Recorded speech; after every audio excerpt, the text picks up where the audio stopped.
রাজ্যে সত্যিই চমকপ্রদ ঘটনা ঘটে গেল।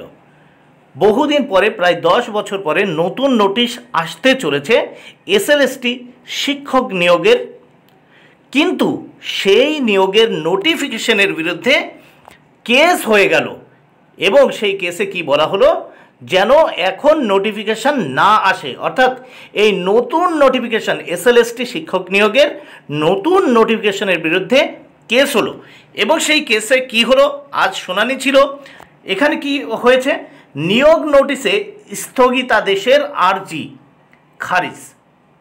চাকরিহারা শিক্ষকদের কি বলল হাইকোর্ট?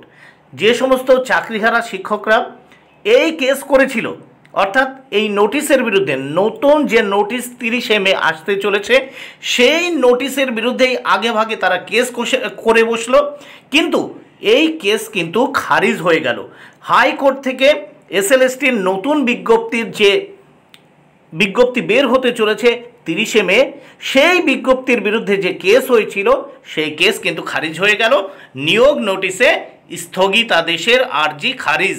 চাকরিহারা শিক্ষকদের কি বলল হাইকোর্ট? দ্য ওয়ার্ল্ড ব্যুরো খবরটি দিয়েছে, রাজ্যের স্কুলগুলিতে নতুন করে শিক্ষক ও অশিক্ষক কর্মীদের নিয়োগ বিজ্ঞপ্তির সিদ্ধান্তের বিরুদ্ধে বুধবার কলকাতা হাইকোর্টের দ্বারস্থ হয়েছিলেন চাকরিহারা শিক্ষকদের একাংশ। তবে আবেদনকারীদের সেই মামলা গ্রহণ করল না কলকাতা হাইকোর্ট। আদালত সূত্রের খবর, এজলাসে বিচারপতি পার্থসারথী চট্টোপাধ্যায় জানান এ বিষয়ে সুপ্রিম কোর্টের নির্দেশ রয়েছে। পাশাপাশি বিষয়টি এখন শীর্ষ আদালতে বিচারাধীন। তাই এ ব্যাপারে কলকাতা হাইকোর্টে